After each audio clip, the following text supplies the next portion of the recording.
Hello everyone, welcome to my channel UGC Net Study Hub and my today's topic is line generating algorithm. तो आज हम क्या पढ़ेंगे? Line generating algorithm और DDA algorithm और ब्रेसनहम algorithm पढ़ेंगे. ठीक है. अब लाइन जनरेटिंग एल्गोरिदम क्या होता है?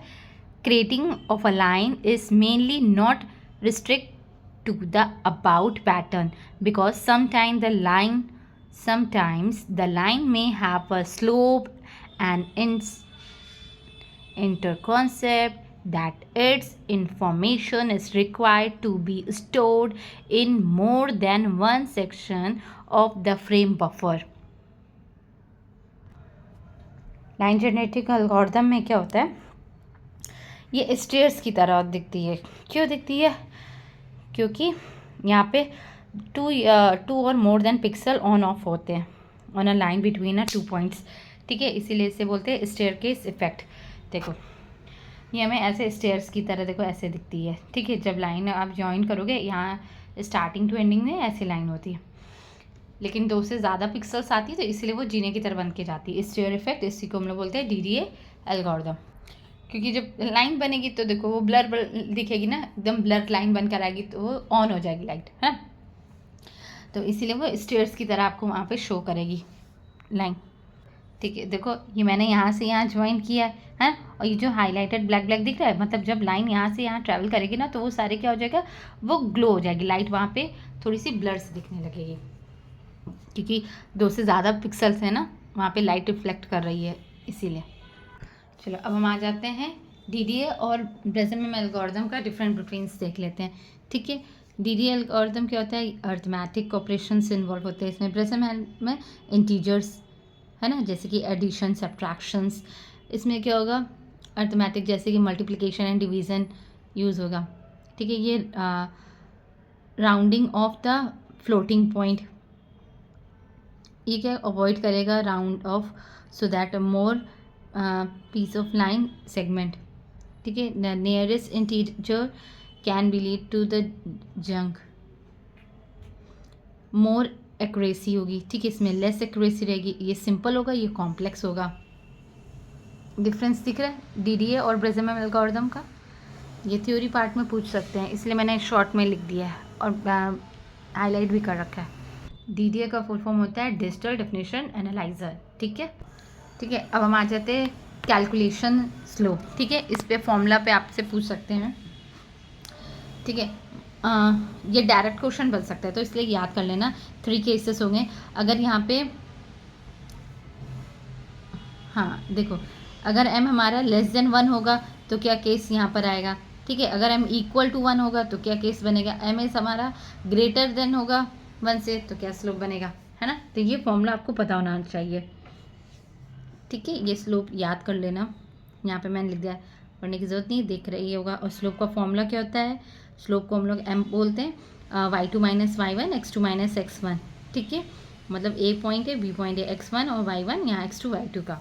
ठीक है, ये कैलकुलेशन स्लोप फॉर्मूला आ सकता है, इसलिए ये याद होना चाहिए. फॉर्मूला आप लोग देख लो, नोट डाउन कर लेना. हाँ ठीक है, स्लोप का फॉर्मूला पता चल गया. देखो ये स्लोप का फॉर्मूला होता है, और you can say the delta y upon delta x.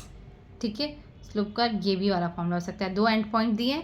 ठीक है, जैसे कि ये 2 एंड पॉइंट हमें दिए तो x1 एंड y1 हो गया और x2 और y2 हो गया. ठीक है, अगर मान लो ये हमारा क्या हो गया, m हमारा क्या है, लेस देन है, तो क्या होगा, तो हमारा यहाँ पे होगा x इक्वल टू ओल्ड 1 की वैल्यू +1 आ जाएगी, और y हमारा क्या हो जाएगा, y प्लस स्लोप हो जाएगा. ठीक है, अगर m हमारा इक्वल टू 1 होगा तो क्या हो जाएगा, यहाँ पर x इक्वल टू, हाँ देखो ओल्ड x की वैल्यू +1 हो जाएगी, y प्लस 1 हो जाएगा. ठीक है, अगर m हमारा ग्रेटर देन 1 होगा तो क्या हो जाएगा, यहाँ पर x equal to x plus 1 upon m, मतलब कि स्लोप, और y हो जाएगी y प्लस 1. ठीक है, जो भी केस पूछा जाए वो आप ऐसे कंडीशन को अप्लाई कर देना, आपका सोल्यूशन निकल आएगा. ठीक है, चलो एक हम लोग DDA का क्वेश्चन करके देख लेते हैं. ठीक है, जैसे कि हमें यहाँ पे ड्रॉ करनी है लाइन सेगमेंट, और पॉइंट्स हमें दिए 2, 4 और 9, 9. ठीक है, तो ये x1 हो गया, y1 हो गया, हमें DDA एल्गोरिदम यूज़ करना है. ठीक है, x1 y1 x2 y2. ठीक है, पहले हम लोग क्या निकालेंगे, सबसे पहले हम लोग स्लोप निकालेंगे. स्लोप कैसे निकालेंगे, y2 - y1 x2 - x1 निकाल लिया, है ना. यहाँ पे हमने 9 लिखा, y2 क्या दिया है 9 दिया है, y1 क्या दिया है 4 दिया है, x2 क्या है 9 है और x1 क्या है 2 है, माइनस क्या 9 माइनस 4 5, 9 माइनस 2 7, ठीक है, ग्रेटर देन मैंने, ठीक है। अब सेकंड क्या होगा, सेकंड हमारा ओल्ड वन की वैल्यू रखेंगे, ठीक है। x की वैल्यू क्या है, x की वैल्यू यहाँ पे देखो 2 लिखा है, दिख रहा है यहाँ पे देखो ये 2 लिखा हुआ है, तो हमने यहाँ पे 2 लिख दिया, फिर हमने +1 कर दिया तो 3 हो गया, फिर स्लोप निकालेंगे, यहाँ पे 4 हो गया 4, और ये स्लोप की वैल्यू भी निकालती ना 5.7 लिख दिया। अब 4 कैसे, देखो ये y की वैल्यू यहाँ लिखा 4, तो इसलिए यहाँ पे 4 लिखा है, ठीक है। फिर इसका राउंड ऑफ कर दिया 33/7 आ गया, राउंड ऑफ किया तो 4.7 आ गया, ठीक है। अब फिर सेम हमने आगे स्टेप, वैसे तो 3 ही तक पॉइंट पूछा जाता है, लेकिन मैंने यहाँ पे पूरा निकाल दिया है, ठीक है, ताकि हमारा एंड पॉइंट मैच करना चाहिए। फिर देखो आगे सेम ऐसे ही करते जाएंगे हम लोग जब तक एंड पॉइंट तक रीच ना कर जाए, ठीक है, दिख रहा है। हाँ, फिर निकालते रहेंगे, राउंड ऑफ चेक करते रहेंगे,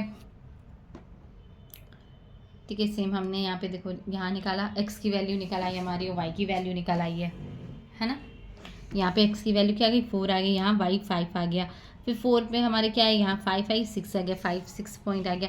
फिर यहाँ पे हमने फिर से निकाल तो 6x आया और y हमारा 7 आ गया, फिर यहाँ पे हमारा क्या है 7 आया x और y हमारा 8 आ गया। अभी भी हम एंड पॉइंट तक नहीं पहुँचे।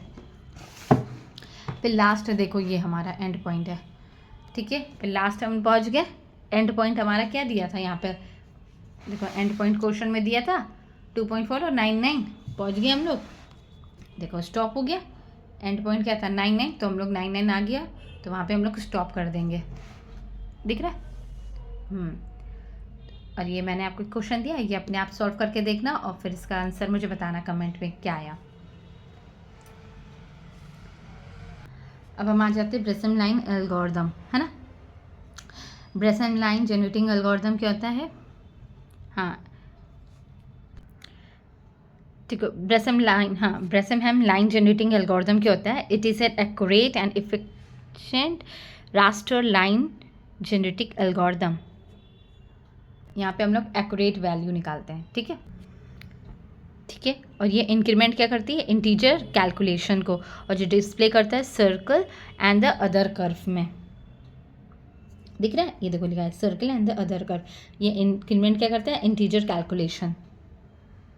अब देखो हम लोग आ जाते हैं ब्रेसम हेम लाइन एल्गोरिथम की कुछ स्टेप्स हैं, ठीक है, 4 स्टेप्स हैं। अब स्टेप्स देख लो, पहला आता है हमारा कैलकुलेट करेंगे हम लोग, हाँ कैलकुलेट करेंगे delta x and delta y, ठीक है। तो यहाँ पे हम लोग यहाँ पे डेल्टा एक्स क्या आ गया, हाँ x n minus x zero, delta y में y n minus y zero हो गया। फिर सेकेंड स्टेप में हम लोग कैलकुलेट करेंगे डिसीजन पैरामीटर पी के, फिर कैलकुलेट करेंगे पी के equal to 2 delta y minus delta x. Step 3 में क्या होगा, सपोर्ट करेंगे करंट पोजीशन एक्स के एंड वाई के द नेक्स्ट पॉइंट एक्स के प्लस 1 एंड वाई के प्लस 1, ठीक है। Finding the next point depending on the value decision parameter, जो कि पी के है, ठीक है। इसमें 2 केस होंगे, पता होना चाहिए, याद कर लेना 2 केसेस, ठीक है। पहला केस 1 क्या है, ग्रेटर देन है, इफ़ पी के इज़ ग्रेटर देन 0, सॉरी हाँ देखो इफ़ पी के इज़ लेस देन 0 तो क्या हो जाएगा, पी के माइनस 1 इक्वल टू पी के प्लस 2 डेल्टा वाई, और एक्स के माइनस 1 एक्स के प्लस 1 और वाई के माइनस 1 वाई के हो जाएगा। और केस 2 क्या होता है, अगर पी के हमारा ग्रेटर देन इक्वल टू 0 होगा, ये लेस देन का साइन है, ग्रेटर देन इक्वल का साइन है, ठीक है। तो इसमें क्या हो जाएगा, पी के माइनस 1 इक्वल टू पी के plus 2 delta y minus 2 delta x, s के माइनस 1 इक्वल टू एक्स के प्लस 1 एंड वाई के माइनस 1 इक्वल टू वाई के प्लस 1, ठीक है। अब स्टेप 4 हमारा कहेगा कीप, हम लोग रिपीटिंग करते रहेंगे स्टेप 3 तक के, जब तक कि हम लोग एंड पॉइंट तक पहुँच ना जाए, ठीक है। जैसे ही हमारा एंड पॉइंट तक पहुँच जाएंगे इक्वल हो जाएगा तो डेल्टा एक्स माइनस 1 टाइम, ठीक है। जैसे कि यहाँ पे क्वेश्चन हम लोग ले लेते हैं ब्रेसम लाइन एल्गोरिथम का, ये हमारा क्वेश्चन है, ये हमें पॉइंट दिया x1 एंड y2। पहले हम लोग क्या निकालेंगे, पहले बताया था ना, सबसे पहले हम लोग स्लोप निकालेंगे, तो हमने स्लोप निकाला, फिर हम ये चारों स्टेप्स फॉलो करेंगे, ठीक है। 4 स्टेप्स को फॉलो किया, देखो ये हमारे स्टेप्स है। देखो मैंने 1 2 3 लिखा है ना। पहले स्टेप 1 फिर स्टेप 2 फॉर्मूला लगाते जाएंगे और फिर वैल्यूज़ निकालते जाएंगे। दिख रहा है। एंड पॉइंट तक जैसे पहुंच जाएंगे, एंड पॉइंट हमारा क्या देता है 8 5 जैसे ही आ जाएगा वहाँ पे हम लोग स्टॉप कर देंगे।